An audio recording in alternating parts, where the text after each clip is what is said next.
guest this evening is a wonderful guest, Dan Willis. He's a regular on the show, as you probably have guessed by now. And let me read you his wonderful bio. In a world that has become trapped in a lie, where we are led to believe that we need oil and gasoline for our transportation, dangerously polluting nuclear and coal power plants for our electricity, and that the only way to overcome gravity is through the use of rocket fuel, there exist hidden technologies which remain hidden only through the use of perception management of the masses. These lies are able to be perpetuated at a cost to all humanity and our planet. It appears that only through a global conscious awakening of controlled indoctrination that the human race has been subjected to can we expose these hidden advanced technologies for the benefit of all humanity. There are indications that our ancient past, during the times of Atlantis and beyond, that a vastly superior technology existed that understood the geometrical structure of matter in time and space and its interface with that of consciousness. Dan Willis worked with IBM's head scientist, Dr. Marcel Vogel, in the 1980s to explore the geometrical interface of consciousness and matter in a laboratory, in which the research gave indicators of this science that could lay the foundation for a science of the future. Dan is also one of the top military witnesses that testified in front of a major media at the National Press Club in May of 2001 in support of the release of hidden advanced extraterrestrial-derived technologies within the secret government unacknowledged black projects. Since the controlled mainstream media sanitized the information so as to not alert the public, and the Bush administration denied the requested congressional hearing, which was backed by over 450 military and intelligence witnesses, an effort was initiated to meet with scientists around the world to bring out suppressed technologies. Dan spent over 10 years in this effort and experienced directly the purposeful suppression of these advanced technologies firsthand. And his website is thewebmatrix.net/disclosure. You have to check out his website. He has it's like a big archive of library. It's like this mothership of library and record keeping. And I want to welcome Dan to the show this evening. Good evening, Dan. Hey, good evening, Solaris. Wonderful to have you on tonight. Oh my God. Yeah, all that's true. Thank God for alternative media of the internet. I'm telling you, you've done a fabulous job on your website. As I say, there's a bit of an echo here. I'm not sure what's going on. Is that you or strange echo on there in the background? So anyways, we'll just go with it. We'll see what happens here. Hopefully it'll just go away. But tell everybody what you've been up to. Well, actually, I've been working on it's been years, it was a media company in Hollywood that wanted me to write an article on, because I used to be an ABC newsman, on media control in regards to the extraterrestrial issue. And, when I went to Washington, like I've said many times, I thought I was part of a world-changing event. I couldn't imagine the stuff that we were disclosing. Getting on the 22 cameras in the back row of the National Press Club could not just raise a complete steer. So, it wasn't until 2014 that I started to write the article, and I had to put together a chronology over time to try to figure this out. How did this get to the point where, CBS comes in and does an interview with me, and I say, look, I'm not doing this interview unless I can say we have these scientists that can prove we don't need nuclear oil or coal and totally non-polluting technology.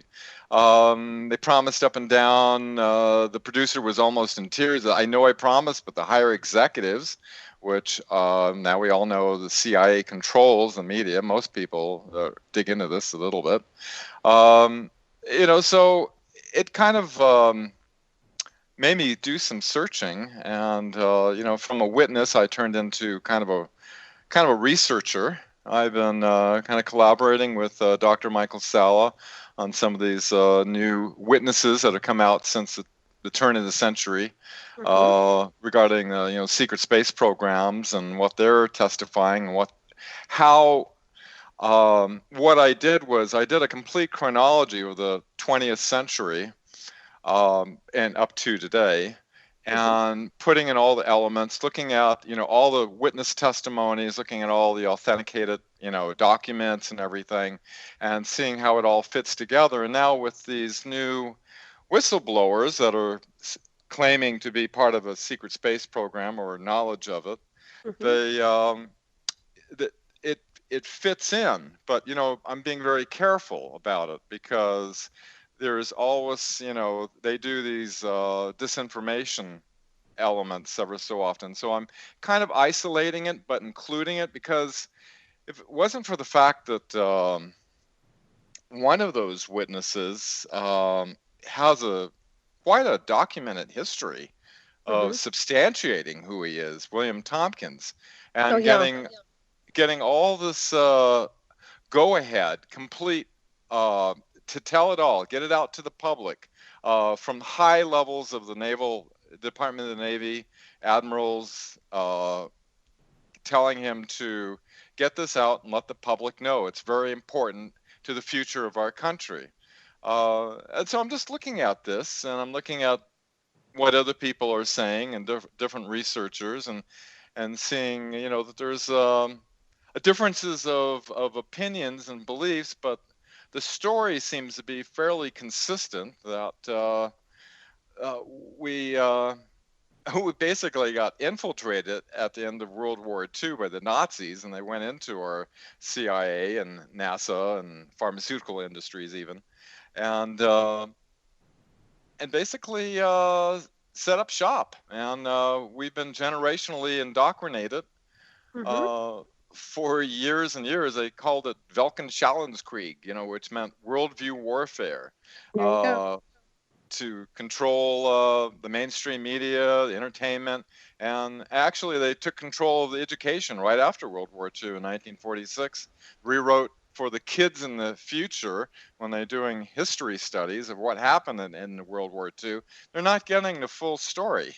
There's a lot of stuff that, would seem like to be part of a science fiction movie, but is actually a very true reality. Yeah, very much so. Well, you look at the CIA; they're notorious for the mind control programs that you were kind of touching on with the worldview warfare. So that tells me right then and there that whatever we have, insofar as our Black Science Department goes, is going to be compromised by a covert warfare system, insofar as psychological programming or psychotronic warfare. And I believe that in your and this is what I love about your entire website is fantastic. I applaud you so much every time I hear you on the show. You have a wonderful website, but you touched a little bit on Dr. Stephen Greer, which I think is interesting that he's kind of reversed his information.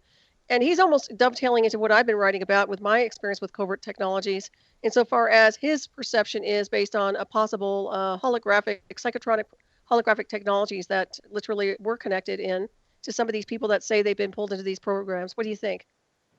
Oh, yeah. What they've advanced is in understanding the human psyche. First of all, they understood that very well. They understood on that level, just on the psychological, sociological level, going all the way back to Edward Bernays and engineering consent of the masses.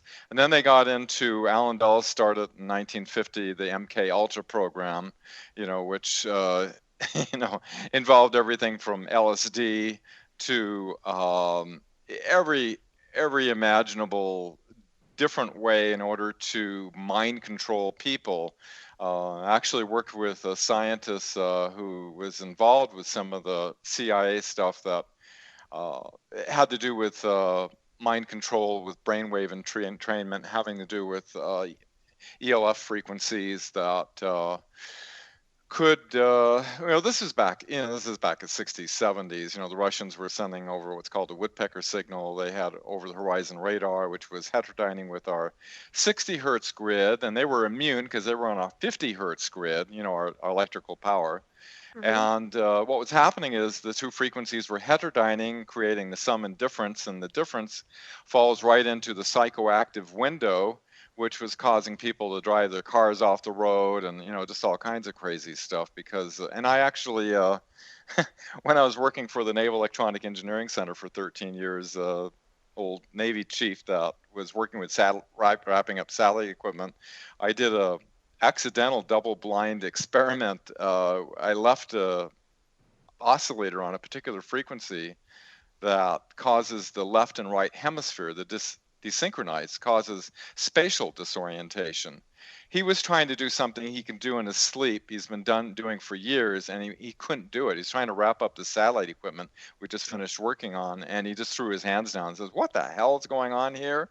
And then all of a sudden I looked at the counter and I said, "Oh my God, it's off that frequency." I won't say what it is, but it's a particular frequency that causes the left and right hemisphere. But in Dr. Beck's work, it was kind of interesting.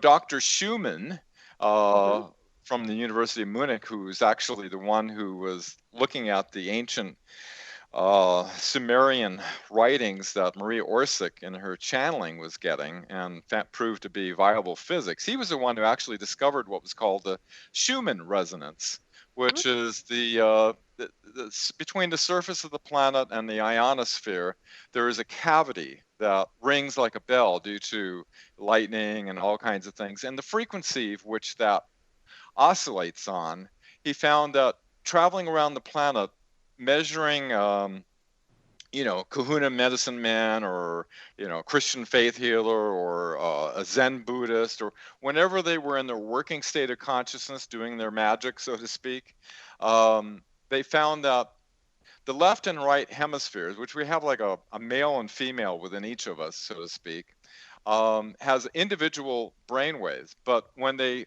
locked on to the Earth's frequency, both the left and right hemispheres synchronized exactly with each other in harmony, in unison, so to speak, and amplified. So it seems like one of the things that, and there was also a research done at Stanford Research Institute where they were testing paranormal abilities. They found out a couple, male and female, had this incredible ability that was like 7 times more powerful than an individual. So there was something about the male-female, speaking on a universal level, the male-female interface that happens, that has a tremendous power that apparently, Tavistock Institute, which is working with the CIA and Hollywood and liaisons in Hollywood, they wanted to disrupt relationships. It's probably why there's so many people cheating on each other in these soap operas and things. But anyway, I found it interesting. The brain cannot be shielded from this. In fact, they did at MIT a triple mu metal shielded cage, and they did a double blind where they changed the frequency. Within 4 seconds, the brain would lock onto that frequency and entrain with it. And the only way to block it is basically to have a little oscillator, because it's almost like an FM radio. You're driving through the mountains, and one station will fade out and the other one will lock in and come in. The brain works kind of similar to that, to a discriminator circuit, in that it will lock on to the strongest signal, but it has a psychoactive window that will ignore anything above or below, and it's so sensitive. It's like they measured it like 100th of a nanotesla. You can be a couple of blocks away and wiggle a magnet, and the brain with the liquid crystals in the brain has a sensitivity that's unbelievable. But we're so numbed out by all the electronics and that's a shame. Yeah, it's true. It's stuff we have. I think primitive man could probably sense a tiger, several hundred feet away.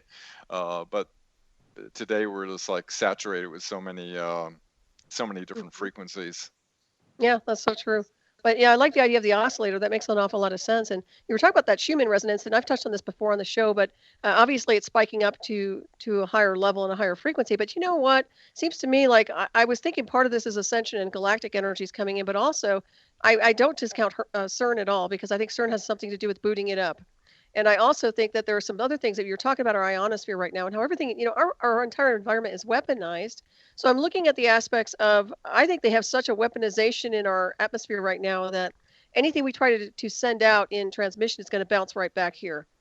What is your impression of that? Well, it seems that as from on that level, as the things speeding up. In other words, so to speak, that it's like it's kind of like in electronics. If you're out of tune with the circuit will have a tendency to have impedance or resistance, and will have the tendency to heat up and burn up. So I think it's more important to be in tune with yourself more than ever now. Right. Yeah, I was just curious because I've been doing a little bit of research here and there, and the more I dive into this stuff, the more I'm realizing that they talk about Skynet and some other things. I don't know if you're familiar with any of that, but there's a lot more insidious projects out there. We talk about the Black Science Department, the Black Space Program. They have a way, in my opinion, that I'm pretty sure is deflecting energies, is my point, to a point where people cannot access a higher level of their consciousness that they're supposed to, or they get interception and interference programs that are based on radio frequency. And that was, I was trying to run that by you a little bit. I don't know if you have any insight on that at all, or I know your specialty was radio transmissions, right? Yeah, I used to be a broadcast engineer, head engineer for the most powerful FM station on the West Coast. And your Navy background. Oh yeah, in Navy I was in communications, receiving, reports of extraterrestrial craft coming out of the oceans, that going to Chief of Naval Operations, secret classified reports. That was my small testimony compared to the other witnesses that were disclosing things. It's pretty cool. Let's see, what was I going to say? I was just curious. No, I was just touching on the weaponization of the atmosphere. We can get into it later, but one thing I did want to dive into, I know we were touching on, we wanted to go into that Black Science Department, and also these space projects that are the Black Space Program, and all these people trying to say that they were there. In your opinion, I know we're looking at this a little more critical, at least I am. I know maybe you're not, you're more neutral, but what really cues you to this? Because in my opinion, a lot of these guys who say they were off world or on Mars, they all have the same program, which tells me that it was a childhood event, or a childhood event happened to them, which tells me also that it could have been mind control. It could have been a psychotronic program or a screen memory. So how do you use discernment? Have these people had any type of testing done to check for implants or anomalous signatures in their blood or in their atoms of their cells? Yeah, that's just this thing. There's been 3 secret space programs that program whistleblowers that all have a similar story, and that they were basically military abductions about age 6. They were supposedly prepared. All 3 of them were related with the Navy, by the way, or Department of the Navy. One was with the Marine Corps, which is under the Department of the Navy. You have, Michael Ralph, you've got Randy Kramer, and you've got Corey Good. All of them claim at the age 17 that they were taken basically out of their timeline, and went into a different timeline that they were experiencing, and they signed up for an enlistment of 20 years military service that were on the Lunar Operations Command. There's a base up there, obviously. One of our witnesses saw the bases on the other side of the moon, Carl Wolf. And basically serve their term of duty, and at the end of that duty, this is going to be really hard for people to wrap their minds around. Even William Tompkins, who's a well-documented witness, a very credible background, is saying this is so. For us, it sounds like, wow, it sounds like a science fiction movie. I mean, nobody's got that kind of technology. But apparently, they're able to age reverse the person back to when they were 17 years old, back to the point of when they were 17 years old on the original timeline, and not skip a beat, and then continue on. And what's happening is they're, almost like the Arnold Schwarzenegger movie, Total Recall. They're starting to have this recall of their service. Some are having more of it than others as the timelines overlap. So all this is credible because they are military abductions. Dr. Greer believes that they've been given these holographic memories that are not really theirs, that they had this technology back in the late 50s that were able to do this. No doubt, they have some pretty amazing technologies. But the part where I start questioning the whole thing is starting looking closely at William Tompkins' testimony. Here he was 17 years old. His dad would take him aboard the ships in Long Beach, and he was just fascinated, and he had a photographic memory and drew every little detail. In fact, he made a complete fleet cut out of balsa wood in exacting detail of all these battle cruisers, aircraft carriers, with the little airplanes on it, and even had secret stuff the Navy didn't want out, carved in perfect miniature reproduction. And so, the kid had obviously a talent. And so he had his his dad put it up in Hollywood on a department store window, and Office Naval Intelligence happened to walk by and say, "Oh my God!" So they got the kid and figured out they needed to get this guy in Office Naval Intelligence, because what was going on was they took him into the Navy because for his incredible talent that he had of photographic memory and being able to conceptualize and everything. And he worked with an admiral, Admiral Rico Botta, at the Naval Air Station in San Diego. Now, what's interesting is my father.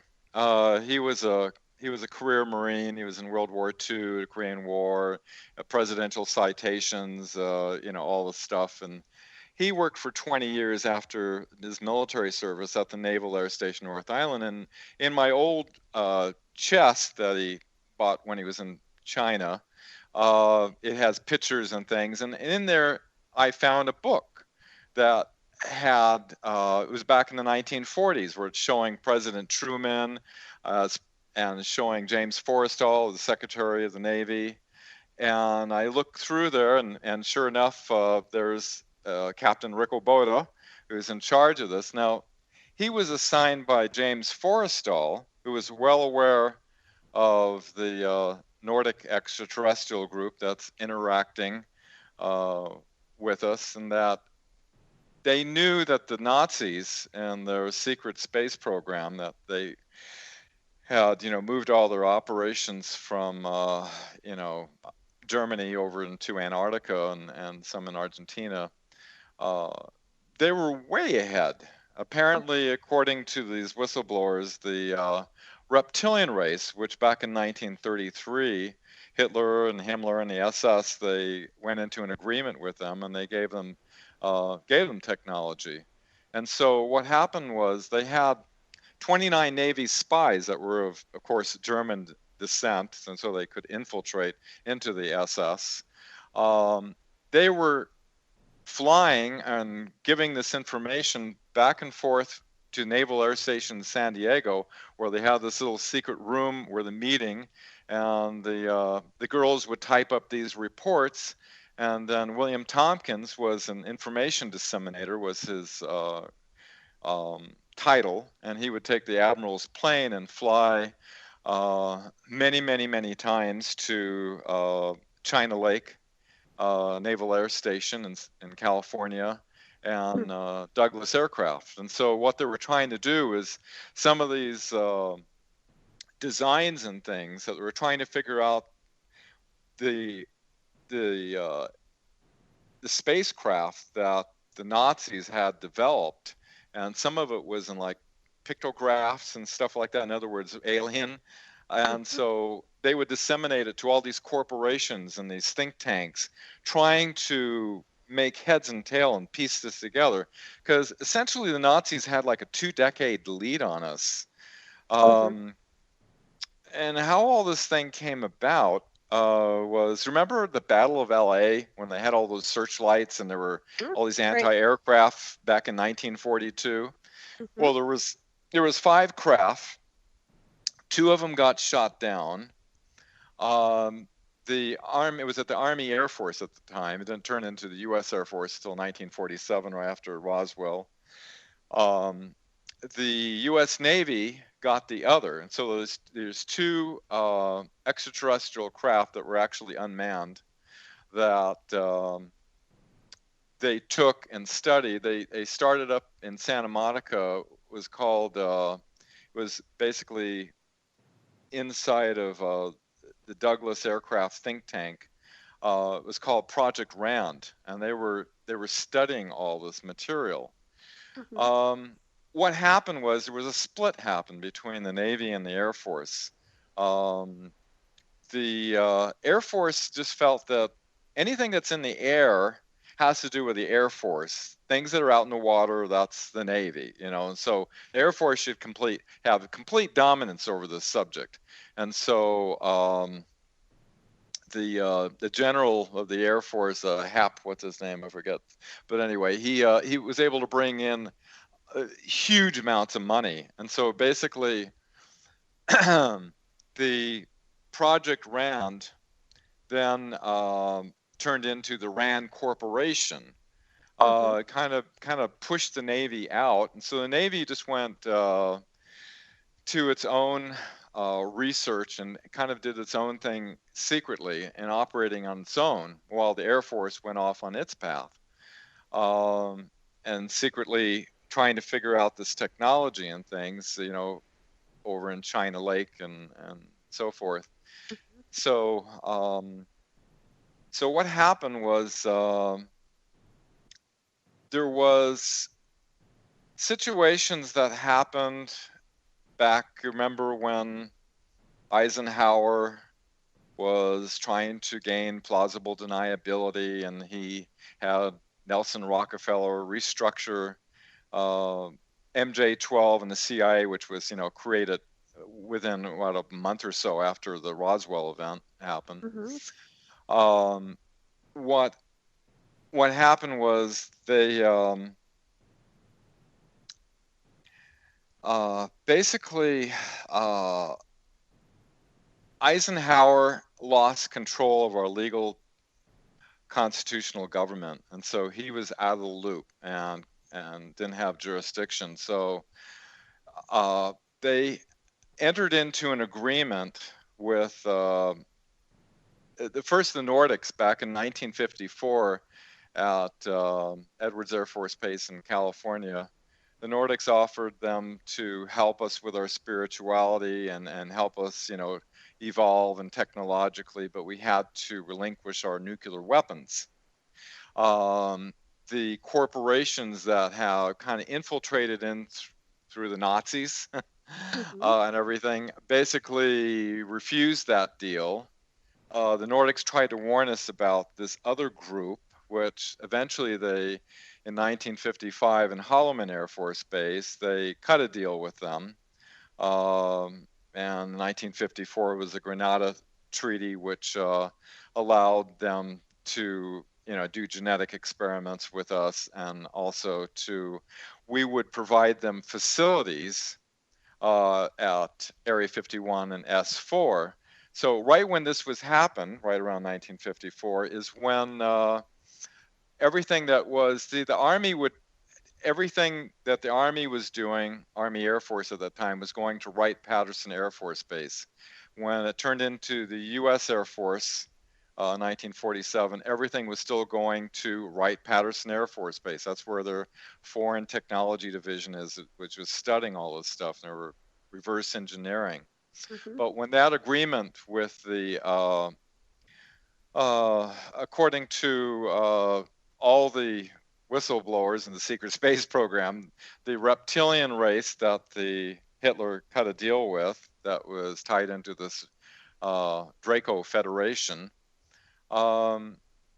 they wanted to not have public visibility. So they moved all the operations out of Wright-Patterson over to Area 51 and all the extraterrestrial operations over to S4. And they had I think 9 craft. 2 of them were from the Virile Society that were kind of advanced. The craft that they were receiving, the girls of the Virile, they were basically very advanced Nordic benevolent beings that were going along with that, but eventually Himmler and the SS took over control of that.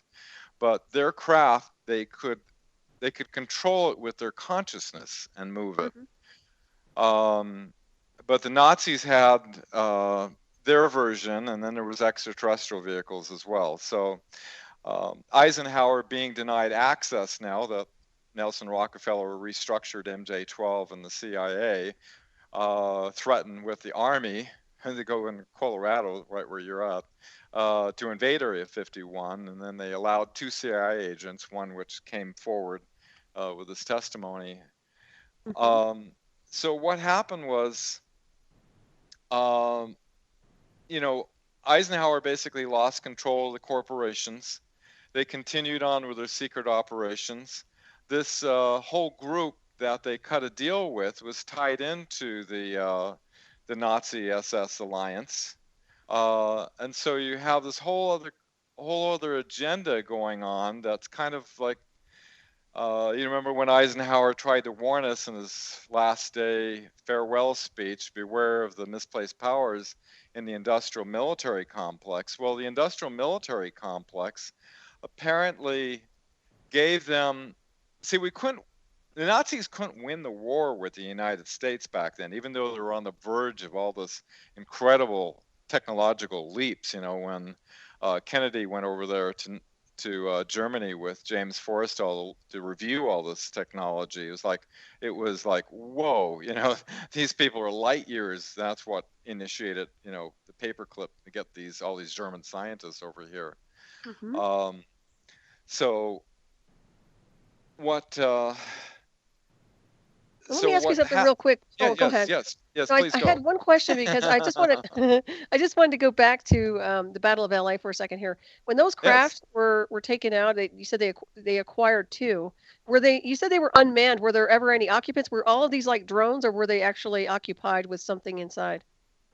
From what I've heard from, I think William Tompkins mentioned this, that they were, these particular were unmanned. Okay. Unlike the Roswell, which was manned with 3 or 4 foot beings. So interesting. Yeah, this is what started the whole thing. Actually. So do you think that? Oh, go ahead. I don't mean to interrupt you. I just want to ask. So do you think that the Battle of Los Angeles was actually off-world, or was it something reverse engineered through the Nazis or their exotic space program? Well, Tompkins believed it was extraterrestrial. Okay. So the thing is that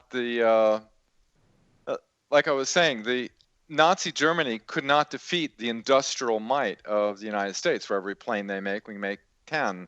Every tank, everything, we could outdo them. But when they entered into alliance back in 1952, remember the huge flyover over the Capitol in Washington? That I often wondered, wow, that was an interesting event. How obvious, going over the capital of the United States, as if the extraterrestrials know, oh, well, that's where all the seat of power is, right? The political power, right? But all of a sudden it made total sense that those weren't extraterrestrial craft. Those were Nazi SS I think so, yeah. saucers that were intimidating Truman. I agree with you on that. Does anybody dispute that? What was that? Does anybody dispute that? Do other people say it's not the Nazi SS saucers, or because that's what it sounds like to me?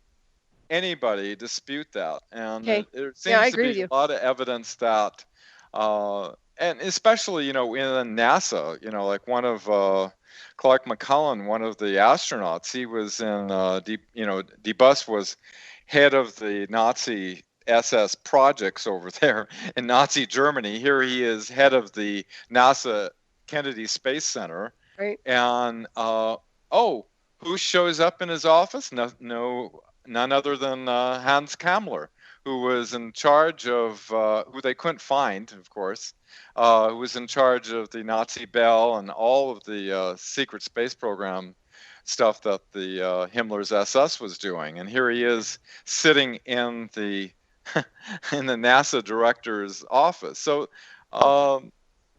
A lot of people at NASA said they, were kind of afraid of the SS. Donna Hare, one of the witnesses that joined me, she said, I don't know how they do it. She worked there for 20 years at NASA in Houston. And she said, I don't know how they do it. I don't know how they can keep this secret. They have some people that don't have a clue. They worked there all their lives. And other people are on the inside. And her testimony was, of course, that the astronauts were told secret what happened up there on the moon, and all the UFOs are getting airbrushed out of the pictures before being released to the public. Well, it turns out the Nazis had a base established on our moon back in 1942, and when we went to the moon, the NASA transmission got cut off, overheated camera, but ham radio operators picked it up. And Neil Armstrong was saying, "Oh my God, there's spacecraft lined up along the crater of the moon. They're huge and they're menacing." And what it was when they landed there in the Sea of Tranquility, along the crater was these massive Draco Federation starships that basically they heard a voice said, do a few more missions, pick up some rocks, and essentially, and don't come back, which is what we did. And witness testimony of that was while the direct feed coming from the moon, which, they had to sanitize some of it. That's why there's all these discrepancies of the video, like Stanley Kubrick's 2001, Space Odyssey moon set. They had to drop something in because they couldn't show what was going on at some point. But while that video feed was coming in, over at TRW, over in Redondo Beach, California, William Tompkins was working, and they were watching this live video feed. Now, of course, he has a photographic memory. He drew a picture of exactly what he saw on the camera feed of these huge ships that were all around. And what they were was the Draco Federation basically warning us off the moon. Interesting. So the Draco Federation is correlated with the Nazis or no? Yes, they entered into an agreement back in 1933 with them. Very, very interesting. Well, when you mention this stuff, what comes to mind is that since we entered on here afterwards, we're all not from here. We're all visitors anyway. So I find this whole thing very fascinating myself. When we start looking at these levels of it, and of course you do the chronology, which I think is extremely critical. But I have seen those interviews and with William Tompkins, and I think he has a lot of credibility. I really do. Although one thing that really cued me to him, insofar as I thought he might have been under some kind of mind control, was he had heard a telepathic communication with an extraterrestrial. He says he still has it. And I know that technology very well, which is really about the Black Technologies Department, and it can compromise, obviously, anybody or anything who's interconnected with it. So I kind of wonder if it's an extraterrestrial or was part of the mind control program created by these covert intelligence people, whether it's the Nazis or someone else like CIA. It's so interesting, when you look at his... Now, anybody could tear apart Corey Good and Randy Kramer and Robert Rolfe. But Tompkins, if you look at all the documentation through his history, you even have Dr. Robert Wood, who's a document authenticator, who actually worked at McDonnell Douglas, who knew the people that he knew, and basically a lot of substantiation. For him to be all of a sudden, everything makes perfect sense. All documents match up. His whole record, and you got high levels of Navy command all supporting him to come out with this stuff.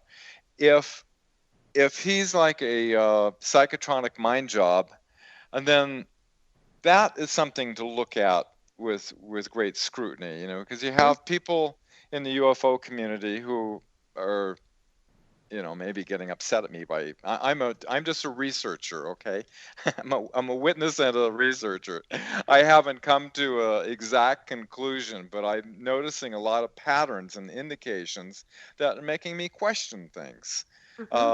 And there's people saying there's nothing but benevolent extraterrestrials out there. And my friend Clifford Stone, who was on retrieval cases where they categorize 57 different species of them.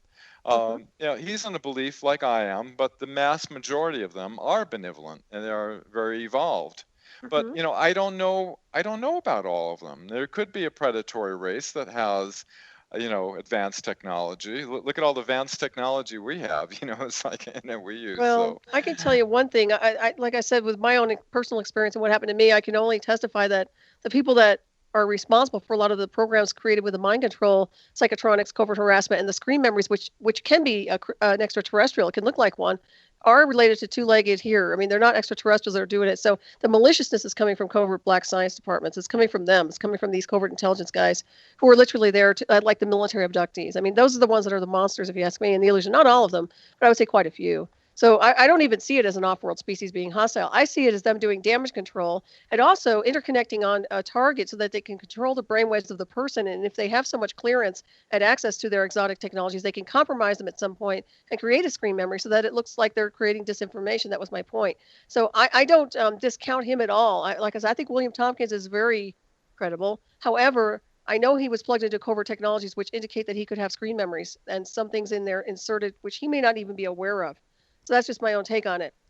So that's just my own take. But you know what's interesting also is I always ask, why all of a sudden did these guys come forward who claim they were in these black spot, space programs? All of a sudden they come out, all three of them at once. I mean, where were they 10, 20 years ago or 15 years ago? I mean, I started talking about this stuff. I testified in 2006 about synthetic telepathy and psychotronic programs.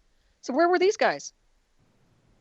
You know, I have to ask, why now? Why now? What do you think? Everything's coming to a head. A lot of stuff's coming out. As more stuff's coming out, more stuff comes out. It's like that. I'm 100% in agreement with you. Yeah, it's stuff here on Earth. It's not the, there's ones. But then again, you have to say never. It's kind of interesting that. Yeah, we have the Vatican coming out, in 2008, saying, all extraterrestrial life must be benevolent, and they're free of sin because they're, born in, whatever. Like they have authority over anything off-world, please, Right. That's laughable. It's kind of like Pope, stand down, you're out of your league. Go ahead. But one of the leaks documents back, I think it was 1952, where it was an MJ-12 report that was talking about, Kennedy being aware of a lot of the stuff through the Secretary of the Air Force. Part of that was about Cardinal Francis Spellman of the Vatican, that the church was very concerned about containment of this issue, and that they actually had, Francis Spellman had, the Cardinal, had written part of the war plan 4P, just in case something came out. So the church, and even in the Podesta emails that came out, where Edgar Mitchell was communicating with John Podesta, talking about the Vatican's awareness of the ETI, or extraterrestrial intelligence, and about releasing the ZPE, the 0-point energy, something I've been involved with trying to get technology out with inventors for many years. The Vatican is well aware of this. So, I'm just kind of suspicious of this, all extraterrestrials are benevolent. Also, on the other side of this, so you have these people on one side talking about, reptilians that are rather predatory, that are going around to other star systems and basically conquering and enslaving people. And, as I was doing research just recently and adding a whole bunch to the webmatrix.net, I was looking at some of the paperclip files, and one of the head paperclip guys was the master engineer of all the underground facilities, which were huge in Nazi Germany, of which they had, all this prison camp labor, like hundreds of thousands of these slaves working for them. And Himmler had this, Albert Speer, who was the head armaments for Nazi Germany. Himmler had this vision of this empire of slaves, quote unquote. And so what happens is, in researching this, and it's all in the paperclip files, they bring this head, I'm not sure if I could pronounce his name. It's Alexander Dorsch, I think his name is pronounced.